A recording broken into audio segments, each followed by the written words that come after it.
Lecture series में आज हम डिस्कस करेंगे प्लासेंटा प्रीविया। एंटीपार्टम हेमरेज के अंदर हम इसको डिस्कस करेंगे। तो सबसे पहले जानते हैं एंटीपार्टम हेमरेज क्या होता है। जेनाइटल ट्रैक्ट से ब्लीडिंग होना 28 वीक और प्रेगनेंसी, ठीक है, के बाद 28 वीक के बाद प्रेगनेंसी के दौरान उसको जेनाइटल ट्रैक्ट से ब्लीडिंग होना, ठीक है, before birth of baby.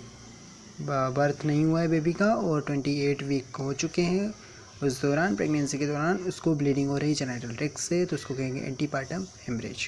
Antepartum haemorrhage जो है मेनली इसमें क्या रहेगा, प्लासेंटा से ब्लीडिंग हो रही है या कुछ अनएक्सप्लेन काज की वजह से या प्लासेंटा के अलावा। तो प्लासेंटा के कारण कौन कौन से होते हैं, प्लासेंटा प्रीविया और एब्रप्शियो प्लासेंटा।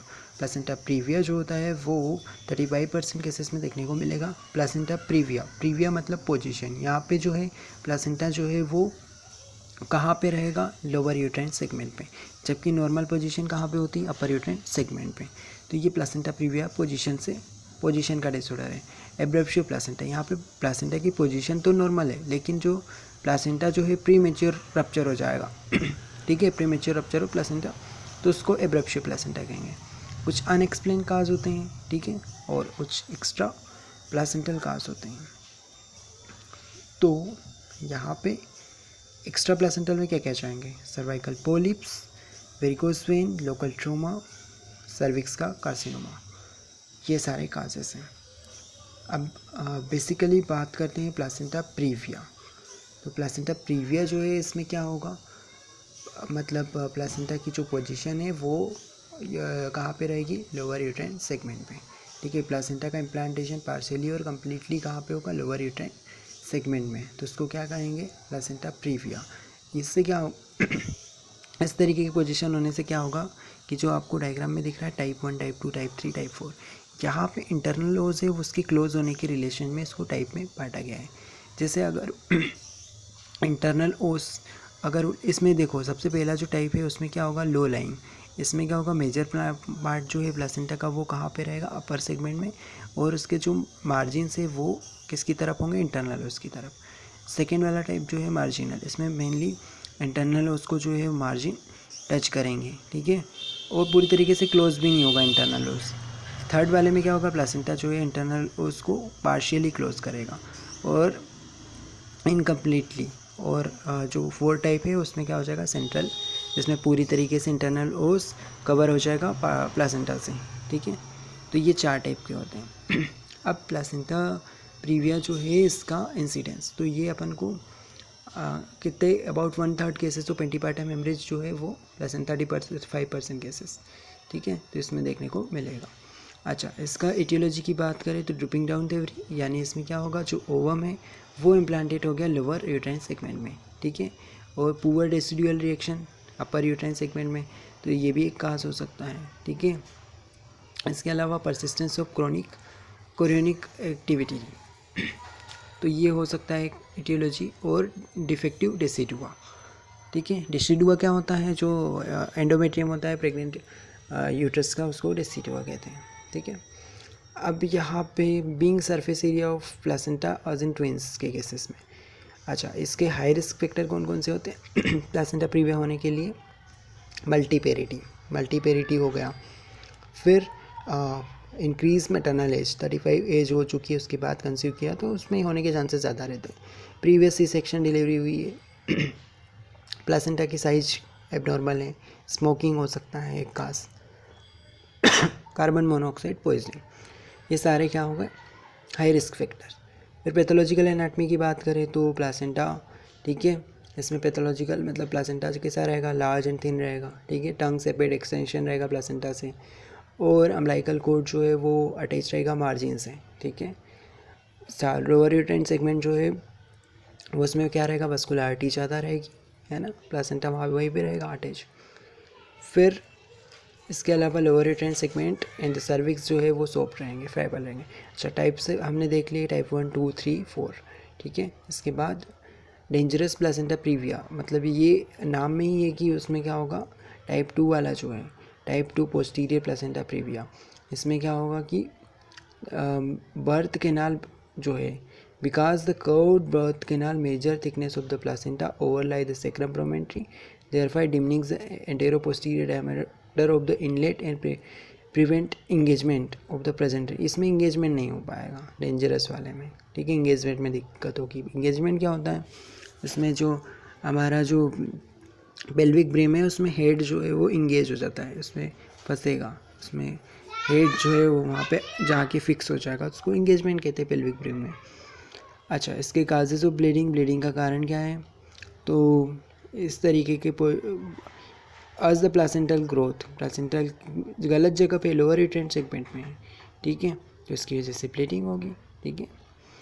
इसके साथ में यहाँ पे इसके क्लिनिकल फीचर्स की बात करते हैं, तो सिम्टम्स क्या कह रहेंगे, वेजाइनल ब्लीडिंग, ठीक है, पेनलेस ब्लीडिंग होती है, काजलेस, पेनलेस, रिकरेंट वेजाइनल ब्लीडिंग, ये अपन को देखने को मिलेगा।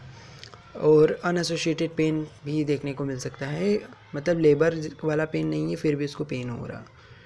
और earlier bleeding is more likely to occur in a major degree, जल्दी ब्लीडिंग होने लगेगी 38 वीक्स। और इसके साथ में साइंस की बात करें तो इसमें ब्लड लॉस जो है वो विजिबल होगा, दिखाई देगा। फिर एब्डोमेन का एग्जामिनेशन करेंगे तो यूट्रस का साइज जो है वो अनप्रोपोर्शनेट नहीं रहेगा, इसमें यूट्रस का साइज तो प्रोपोर्शनेट रहेगा, जैसा होना चाहिए वैसा ही रहेगा। यूट्रस कैसा फील होगा, रिलैक्स, सॉफ्ट, इलास्टिक फील होगा।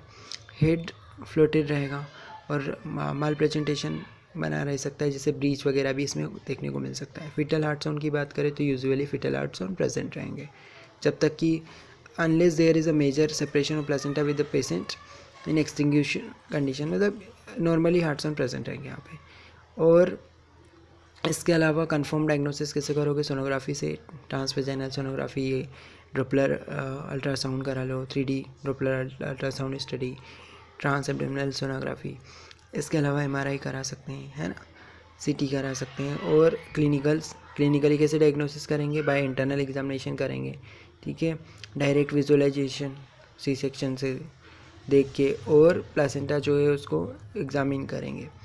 फिर प्लासेंटोग्राफी कर सकते हैं, है ना, ये हमने देख लिया सारे अलग अलग डायग्नोसिस के लिए। फिर क्लिनिकल कंफर्मेशन, वही डबल वेजाइनल एग्जामिनेशन कराएंगे।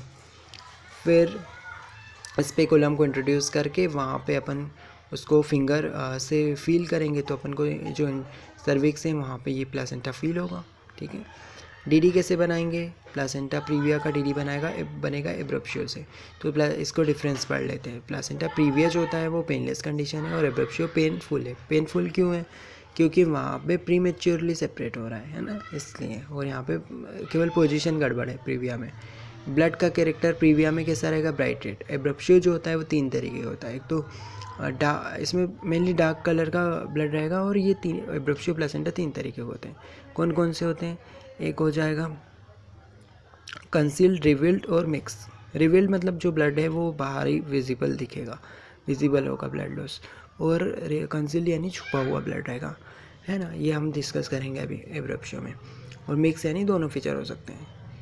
तो ये हुआ। इसके अलावा जनरल कंडीशन है एनीमिया, तो एनीमिया जो है ब्लड लॉस के प्रोपोर्शन में होगी प्रीविया में, है ना, और आउट ऑफ प्रोपोर्शन होगा क्योंकि उसमें दिखाई भी नहीं दे रहा। कंसील वाइवरेटी में क्या होता है, एब्रप्शियो में पता ही नहीं चलेगा कि ब्लीडिंग हो भी गई और एनीमिया हो जाएगा। प्रीक्लेम्शिया के फीचर जो है वो एब्रप्शियो में प्रेजेंट रहेंगे, प्रीविया में प्रेजेंट नहीं रहते।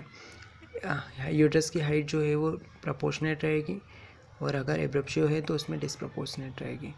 फील यूट्रस को करेंगे तो सॉफ्ट एंड रिलैक्स रहेगा, और इधर टेंडरनेस रहेगा, टच करेंगे तो पेन होगा, रिजिडिटी मिलेगी। FSH का लेवल जो है वो FSH प्रेजेंट रहेगा प्रीविया में भी, और उसमें एब्रप्शियो में एब्सेंट, ठीक है।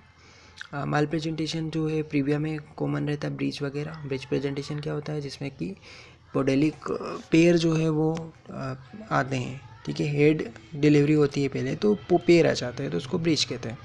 अच्छा, प्लासेंटोग्राफी कराएंगे तो इसमें प्लासेंटा जो है वो लोअर यूट्राइन सेगमेंट में मिले तो प्रीविया, और अगर नॉर्मली अपर यूट्राइन सेगमेंट में ही हो तो एब्रप्शियो। वेजाइनल एग्जामिनेशन जो है उसको लोअर यूट्राइन सेगमेंट को फील करेंगे, ठीक है, तो वहाँ पे अपन को प्लासेंटा फील होगा, और एब्रप्शियो में नहीं फील होगा क्योंकि वो तो नॉर्मली ही अपर यूट्राइन सेगमेंट में है। कॉम्प्लिकेशन की बात करें तो एंटीपार्टम हेमरेज होगा, ठीक है। माल प्रेजेंटेशन, प्रीमेच्योर लेबर, डेथ हो सकती है हेमरेज की वजह से, है ना। ड्यूरिंग लेबर में कि लेबर के दौरान क्या हो जाएगा, मेम्ब्रेन्स अप्रोच हो जाएगी, कोर्ट का प्रोलेप्स हो सकता है, डायलिटेशन स्लो होगा। इंटरपार्टम हेमरेज है, डिलीवरी के दौरान हेमरेज हो सकता है है ना। फिर प्रोग्नोसिस की बात कर लेते हैं। तो प्रोग्नोसिस इसका किस तरीके का रहेगा कि कुछ कंट्रीब्यूटिव फैक्टर है कि डायग्नोसिस बना लिया कि नहीं बनाया, फिर एग्जामिनेशन किया कि नहीं किया, हॉस्पिटलाइजेशन किया कि नहीं, एंटीबायोटिक्स दी है कि नहीं दी, इस पे डिपेंड करेगा। ठीक है, मैनेजमेंट कैसे करेंगे इसको, तो इसके लिए हम इसको मैनेज करने के लिए हम क्या करेंगे, एंटीपार्टम हेमरेज जो है उसमें प्लासेंटा प्रीविया को मैनेज करने के लिए हम एब्डोमिनल एग्जामिनेशन, जनरल एग्जामिनेशन कराया, ब्लड ग्रुप कराया, RH ग्रुप, हीमोग्लोबिन चेक किया, ब्लड लॉस को असेस किया, फिर प्लासेंटा के लोकलाइजेशन USG से पता किया कि कहाँ पे लोकेट कर रहा है। फिर उसके लिए एक्सपेक्टेड ट्रीटमेंट देंगे, जैसे कि कोई एक्टिव ब्लीडिंग नहीं है, 37 वीक से कम है, FSH को देखा, ये सब चीज़ें देखी तो 37 वीक है, तो वहाँ पे अल्ट्रासोनोग्राफिक एविडेंस मिले तो उसके बेसिस पे अपन क्या करेंगे, इंटरनल एग्जामिनेशन करेंगे OT में, और फिर ऑक्सीटोक्सिन लगा के उसको वेजाइनल डिलीवरी कर देते हैं। अगर सब वो सेटिस्फैक्ट्री प्रोग्रेस हो रहा है लेबर की तरफ तो उसको डिलीवरी कराओ, और अगर लेबर की शुरुआत नहीं हो पा रही है तो C-सेक्शन से निकालोगे उसको। ठीक है, और प्लासेंटल के अगर किनारे जो है वो 2 सेंटीमीटर ऑफ द इंटरनल ओस, 2 सेंटीमीटर ऑफ द इंटरनल ओस, और प्लासेंटा प्रीविया टाइप 1 से, मतलब यहाँ पे क्या कोई इंटरनल एग्जामिनेशन नहीं करेंगे, डायरेक्ट C-सेक्शन से निकाल देंगे। प्लासेंटल एज कभी clearly 2 to 3 centimetre away from the internal sir, मतलब अगर इंटरनल ओस से 2 से 3 सेंटीमीटर दूर है तो उसको C-सेक्शन या वेजाइनल डिलीवरी अलग अलग 2 तरीके से कर सकते हैं। लेकिन अगर वो 2 सेंटीमीटर मतलब उसी के अंदर है, इंटरनल ओस पूरा कवर हो रहा है, तो वहाँ पे C-सेक्शन से ही करना पड़ेगा। फिर एक्टिव इंफेरेंस में क्या, जैसे ब्लीडिंग अगर कंटिन्यू बनी हुई है, 37 वीक से ज़्यादा हो चुके हैं, FHS का लेवल भी देखेंगे एब्सेंट रहे, स्टेरॉइड थेरेपी, ठीक है, ग्रोस फीटल माल फॉर्मेशन है, तो इसमें अपन को करना पड़ेगा। बेसिकली इसमें मैनेजमेंट में क्या करेंगे, अपन को ऑक्सीटोक्सिन ड्रिप लगा के वेजाइनल डिलीवरी करा दो या C-सेक्शन करके निकाल दो। ठीक है, इसके साथ प्लासेंटा, अब इसके बाद हम पढ़ेंगे एब्रेप्शियो प्लासेंटा। तो एब्रेप्शियो प्लासेंटा जो होता है वो एंटीपार्टम हेमरेज का ये भी टाइप है, और इसमें क्या होगा, ब्लीडिंग होगी। ठीक है, premature separation of normally situated placenta, reveal, conceal और मिक्स 3 टाइप होते हैं, डायग्राम में आप देख सकते हो। तो जो ए है कंसील यानी ब्लड जो है विजिबल नहीं है, रिवील यानी ब्लड लॉस दिख रहा है आपको, और मार्जिनल और प्री प्लासेंटल, इस तरीके से इसकी टाइप्स हैं। अच्छा, इसका इंसिडेंस की बात करें तो ये इसका इंसिडेंस जो है 200 डिलीवरी में से 1 देखने को मिलेगा, 200 में से 1। अब इसके अलावा रिस्क फैक्टर तो जैसे कि क्या हो जाएगा, एज एडवांस हो चुकी है, सोशियो इकोनॉमिक ग्रुप जो है वो पुअर सोशियो इकोनॉमिक ग्रुप, माल न्यूट्रिशन, स्मोकिंग वगैरह, हाइपरटेंशन हो गया प्रेगनेंसी के दौरान, ये सब चीज़ें उसकी वजह से होता है। Trauma, sudden uterine decompression, cord short है, और प्लेसेंटा की अनोमली है, प्लेसेंटा सिक है, इट्रेंट factor, torsion of the uterus, cocaine का यूज़ किया है ना, थ्रोम्बोफिलियास, ये सब चीज़ें। फिर इसके बाद क्लिनिकल मैनिफेस्टेशन, तो यहाँ पे ब्लड इकट्ठा हो जाएगा। ठीक है, कंसील टाइप में ब्लड इकट्ठा हो जाएगा, तो इसलिए उसमें डार्क ब्लड रहेगा। और इसके अलावा ब्लड जो है वो क्या हो सकता है कि मायोमेट्रियम में भी हो सकता है, तो इसके लिए उसको कोवेलियर यूट्रस भी कहते हैं, कोवेलियरी यूट्रस। अच्छा, अल्ट्रासोनोग्राफी से अपन पता करेंगे रेट्रो प्लासेंटल, सब कोरियोनिक, प्री प्लासेंटल किस तरीके का है, इस पर डिपेंड करेगा। ठीक है, उसके अलावा क्लिनिकल क्लासिफिकेशन वही ग्रेड 0, ग्रेड 1, ग्रेड 2, ग्रेड 3। ठीक है, तो क्लिनिकली इसको क्लासीफाई किया गया है कि क्लिनिकल फीचर्स अगर एब्सेंट रहे तो 0, वेजाइनल ब्लीडिंग प्रेजेंट रहे, यूट्रस जो है वो टेंडरनेस रहे, उसमें इरिटेबलनेस रहे, बीपी जो है वो और फाइब्रिनोजन का लेवल अनअफेक्टेड रहे, और FSH गुड रहे, तो ग्रेड 1। फिर वेजाइनल ब्लीडिंग रहे, शॉक एब्सेंट रहे, टेंडरनेस रहे, बीपी जो बढ़ा हुआ रहे, फाइब्रिनोजन वगैरह जो है वो डिक्रीज रहे, फीटल डिस्ट्रेस रहे, तो ये ग्रेड 2 हो। ग्रेड 3 में ब्लीडिंग रहेगी, यूट्राइन टेंडरनेस ज़्यादा रहेगी, फीटल डेथ हो जाएगी, शोक रहेगा, कोएगुलेशन डिफेक्ट रहेगा, एन्यूरिया, तो ये grade 3। Clinical features of the abruptio, तो इसमें क्या किया जाएगा, ये किस पे डिपेंड करेगा कि सेपरेशन किस तरीके का हुआ है, कितना डिग्री का सेपरेशन हुआ है। फिर इसके अलावा स्पीड, सेपरेशन की स्पीड, अमाउंट ऑफ ब्लड किस कंसील्ड है कि रिवील्ड है, डायग्नोसिस अल्ट्रासाउंड और एमआरआई। ठीक है, कॉम्प्लिकेशन क्या क्या हो सकता, प्रोग्नोसिस में क्या हो जाएगा कि मदर और baby the prognosis of the mother and baby depend करेगा क्लिनिकल टाइप्स पे, रिवील, मिक्स और कंसील्ड। फिर कॉम्प्लिकेशन में क्या क्या चीज़ें आ जाएगी, कॉम्प्लिकेशन में आ जाएगा हेमरेज, शोक, blood coagulation disorder, oliguria, anuria. ठीक है, तो ये जो रिवील्ड और कंसील्ड में, रिवील्ड और मिक्स में डिफरेंस दिए हुए हैं। रिवील्ड वाले में क्या रहेगा, ब्लड, एब्डोमिनल डिस्कम्फर्ट, पेन और साथ में वेजाइनल ब्लीडिंग। मिक्स वाले में क्या रहेगा, पेन रहेगा, इंटेंस पेन और स्लाइट वेजाइनल ब्लीडिंग।